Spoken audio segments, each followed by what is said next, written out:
और इस सभास्थल में उपस्थित दर्जन जिला के पार्टी के प्रति समर्पित निष्ठावान कार्यकर्ता साथियों, काफी लंबे समय के बाद आपके बीच में आके मुझे अपनी बात कहने का अवसर मिला है। 2005 में जब हमारी सरकार गई थी, कांग्रेस पार्टी की सरकार बनी और उस सरकार ने एक साजिश और षड्यंत्र करके मुझे 10 साल के लिए जेल भिजवाया और मेरे जेल जाने के बाद बड़ा दुष्प्रचार फैलाया गया था कि अब चौटाला तो जेल में मरेगा और इंडियन नेशनल लोकल पार्टी समाप्त हो गया। आप बधाई के पात्र हैं कि मेरी गैर हाजिरी में आपने संगठन को पहले के मुकाबले में ज्यादा मजबूत बनाया।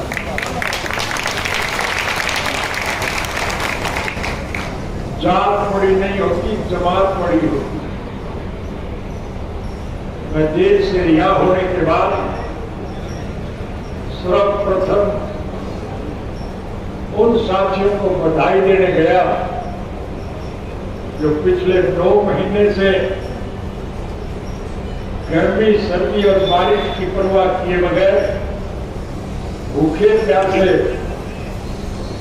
किसान के अधिकारों के लिए संघर्ष में जूझ रहे हैं। मैं जब उनको बधाई दे रहा था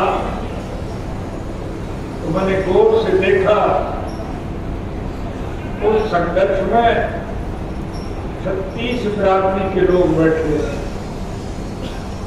हिंदू, मुस्लिम, सिख, ईसाई, हरिजन, बैकवर्ड, व्यापारी, कर्मचारी, कारखानेदार, मजदूर, किसान और कमेरा सभी लोग इस सरकार का अंत करने का निर्णय लेकर के संघर्ष में जुट रहे।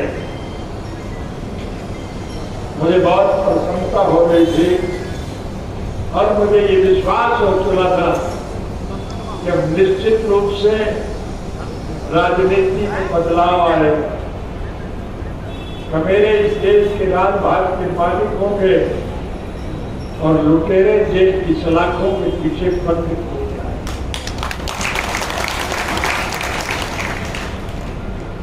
मुझे जब सजा दी गई तो इस बात को लेकर के दी कि हमारी सरकार के वक्त में हमने 3610 युवकों को रोजगार दिया था, नौकरी दी। जिन युवकों को हमने रोजगार दिया, नौकरी दी, उनकी तो प्रमोशन हो गई, तरक्की हो गई और मुझे 10 साल की बजाय 10.5 साल जेल देना। आपको सुनकर के हैरान हो गई, इन्होंने परंपरा को भी तोड़ दिया।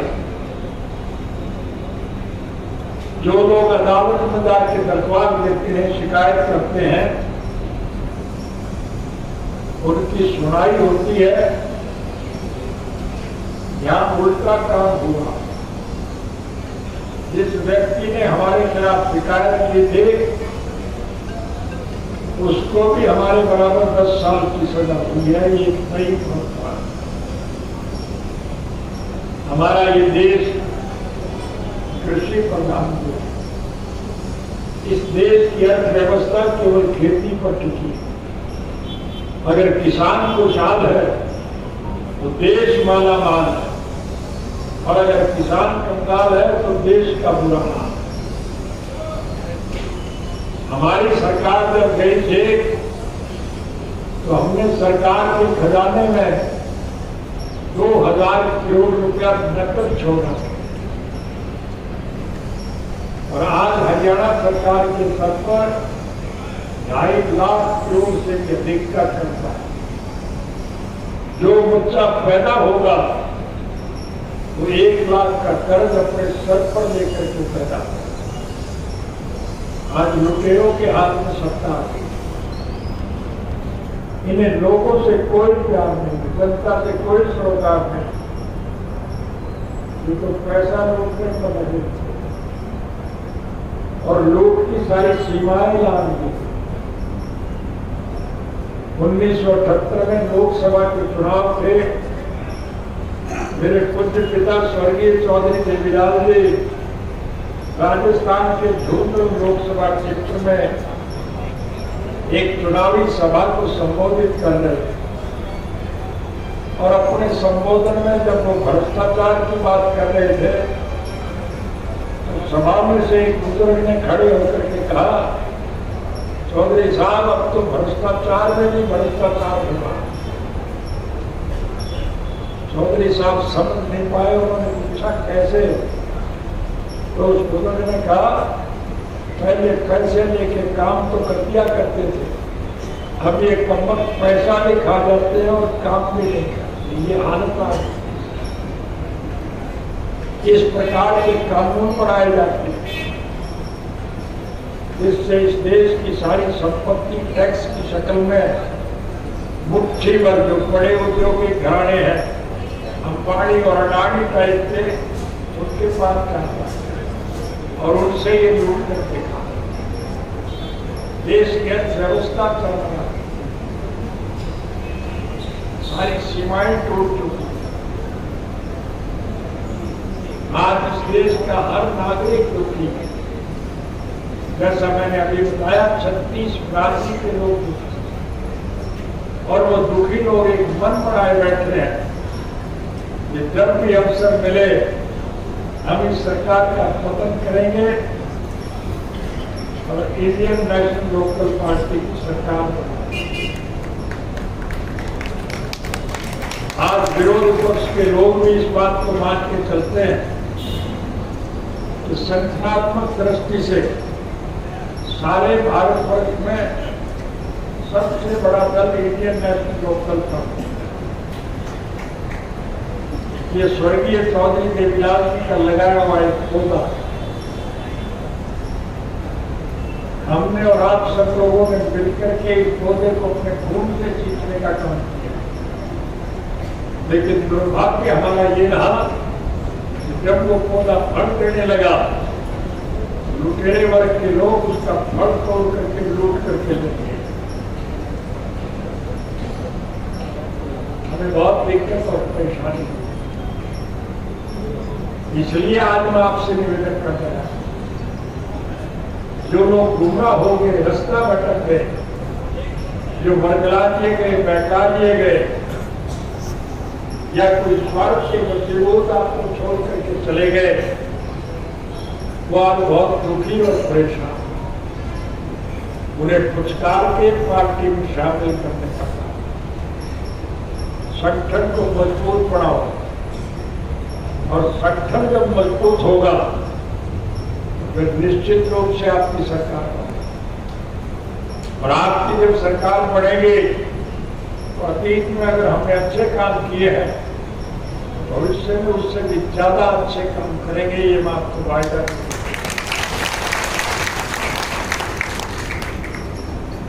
एक दफा मैं चंडीगढ़ गया और चंडीगढ़ में अपने किसी मित्र से मिलने के लिए जा रहा था। जिस सड़क से मैं जा रहा था उसी सड़क पर मुख्यमंत्री निवास थी। मैंने गाड़ी रोक करके देखा, मुख्यमंत्री की वो खिड़की सूनी पड़ी। हरियाणा के इस मौजूदा मुख्यमंत्री ने सरकार बनाने के बाद सबसे पहली घोषणा की थी, मुख्यमंत्री निवास को जो कोई आकर के दरख्वास्त देगा उसको सारी सुविधा दी जाए। मैंने लोगों से पूछा इस खिड़की पर कोई है? तब लोगों ने कहा तो क्या करें लोग आगे, अगर कोई भूला भटका किसी काम के लिए आता है तो फिर पुलिस के द्वारा उन्हें फेंक करके दूर भगा दिया जाता। आज कोई नहीं आता। मैंने उस दिन से ये मन बढ़ा लिया कि अगर कभी सरकार बनाने का अवसर मिला तो हम इस नीति को बदलें। प्रजातांत्रिक प्रणाली में जनता के सहयोग और समर्थन से सरकारें बनती हैं और फिर चुनी हुई सरकार की जिम्मेदारी होती है कि वो जनहित के कामों में रुचि ले, लोगों की मूलभूत जरूरियात पूरी करें। स्वर्गीय चौधरी देवीलाल जी ने सारी उम्र इस बात के लिए संघर्ष किया था कि आम नागरिक की मूलभूत जरूरियात, रोजी रोटी, कपड़ा, मकान, शिक्षा और स्वास्थ्य का प्रबंध सरकारी तौर पर किया है। आज की नालायक सरकारें सुविधा देने की बजाय आज सबसे ज्यादा सुविधा प्रदान करती है। देश की अर्थव्यवस्था समाप्त हो चुकी है, देश का भाईचारा टूट चुका है। मुझे दुनिया के 152 मुल्कों में जाने का मौका मिला। मैं सैर सपाटे के लिए नहीं गया था, बल्कि हर मुल्क के हालात की जानकारी हासिल करने के लिए गया था। और मुझे बहुत प्रसन्नता होती थी कि आज समूचे विश्व के स्तर पर भारतवर्ष एक ऐसा देश है जिसमें 36 जात के लोग आपसी प्रेम, प्यार और भाईचारे से मिलकर के रहते हैं। हम अपने 3 त्योहार, ईद और क्रिसमस, सब प्रेम से मिलकर के मनाते हैं। हमारे में कोई तकलीफ नहीं। लेकिन आज की राजनीतिक पार्टी ने जाति पाति और धर्म मजहब के नाम पर इस देश को बांटने का काम किया। ये हमें जात पात के नाम पे लड़ाते हैं और फिर हुकूमत करते हैं और हुकूमत की आग लेकर के यदि देश में पैसा लूटने का काम है। इन लुटेरों को सबक सिखाने के लिए आपको संसद को मजबूत बनाना। इसीलिए हमने हर जिला में कार्यकर्ताओं की मीटिंग बुलाई। मैं आपसे निवेदन करूंगा, एक एक गांव में जाए, एक एक व्यक्ति से संपर्क स्थापित करें। पार्टी की मेंबरशिप शुरू है, आपके अध्यक्ष के पास कापियां आई हुई है, आप एक एक व्यक्ति को उसका मेंबर बनाएं। जो आदमी आपकी पार्टी की पर्ची कटा लेगा वो समर्पण भाव से पार्टी को मजबूत बनाने के लिए प्रेरित हो जाए। संगठन जब मजबूत होगा तो निश्चित रूप से आपकी सरकार बनेगी। और इसका इससे बड़ा सबूत क्या है कि हरियाणा प्रदेश में ऐलनाबाद विधानसभा क्षेत्र की सीट खाली। संविधान के मुताबिक कोई भी सीट 6 महीने से ज्यादा खाली नहीं रह सकती, लेकिन सरकार इस चुनाव को टालती जाती है क्योंकि सरकार को डर है कि जब भी ऐलनाबाद का चुनाव होगा तुम्हारी पूरी तरह से पराजय होगी और उसका नुकसान उठाना पड़ेगा। इसलिए इस चुनाव को टालती जा रही है। और प्रदेशों की खाली सीटों के चुनाव हो रहे, लेकिन हरियाणा का चुनाव नहीं करा रही। बकरे की बात कह था चढ़ेगी, आखिर तो चुनाव कराना पड़ेगा। और मैं आपको भरी सभा में वायदा दे करके जा रहा हूं कि जिस दिन भी चुनाव घोषित होंगे, इंडियन नेशनल लोकल पार्टी का प्रत्याशी जो चुनाव लड़ेगा उसके मुकाबले में विभिन्न राजनीतिक दलों के जो प्रत्याशी चुनाव मैदान में लड़ेंगे उन सब की जमानत जब्त हो जाएगी। आपकी पार्टी का प्रत्याशी जो 2.5 मतों से जीत करके जाएगा तो सरकार में भंग मच जाएगा, गठबंधन टूट जाएंगे। इनके चुने हुए नुमाइंदे जो है वो पार्टी छोड़ करके आपके पास आ जाएंगे, आपमें शामिल हो जाएंगे। और जब संगठन आपका मजबूत होगा तो फिर सत्ता आपके पक्ष चुनने का काम है। इसलिए मैं आपसे निवेदन करूंगा, आज हालात साझगार माहौल आपके पक्ष में। आज आम आदमी की जबान पर एक बात है कि आने वाला भविष्य इंडियन नेशनल लोकल पार्टी का। उर्दू का एक मुहावरा है, आवाज एक गलत, नगाड़ा एक खुदा। जनता की जो आवाज होती है वो परमात्मा का नगाड़ा होता है। निश्चित रूप से आपकी सरकार बनेगी। और जब आपकी सरकार बनेगी फिर हम आपकी सारी दिक्कत और कठिनाइयों को दूर करें। हमारा कोई व्यक्तिगत स्वार्थ नहीं, हमारा कोई राजनीतिक स्वार्थ नहीं, हमारा कोई आर्थिक स्वार्थ नहीं। हम तो स्वर्गीय चौधरी देवीलाल जी के स्वप्न साकार करना चाहते हैं। हम चाहते हैं कि लोगों की मूलभूत जरूरियात पूरी करें। मैं आपसे वायदा करके जा रहा हूं, हमने अतीत में जब हमारी सरकार बनी थी तो उस नीति को हमने बदल दिया। हमारे शासनकाल में लोग सरकार के पास नहीं जाते, सरकार लोगों के पास जाती थी कि नहीं जाती। मैं आपके जिला के एक गांव में गया था कि नहीं गया, और गांव के लोगों ने जो मांग रखी वो पूरी की गई थी कि नहीं की गई। कुछ ऐसी मांगे भी थी जो लोगों ने नहीं मांगी, लेकिन व्यवहारिक ज्ञान के आधार पर हम उन मांगों को पूरा करना जरूरी समझते हैं। हमारा देश सेकुलर देश है। हमारे समाज में अगर किसी हिंदू की मृत्यु हो जाए तो फिर हम उसे शमशान घाट में ले जाकर के उसका दाह संस्कार करते हैं। और अगर बारिश हो जाए, रास्ते पानी से भर जाए और किसी बुजुर्ग की अगर मृत्यु हो जाए, उसे शमशान घाट में ले जाने में दिक्कत आती है कि नहीं आती। हम डेड बॉडी को घर में नहीं रख सकते, दाह संस्कार घर पर नहीं कर सकते। इसलिए हमारी सरकार के वक्त में हमने हर गांव के शमशान घाट को पक्का बनाने का काम किया, सारे रास्ते पक्के बनाने का काम।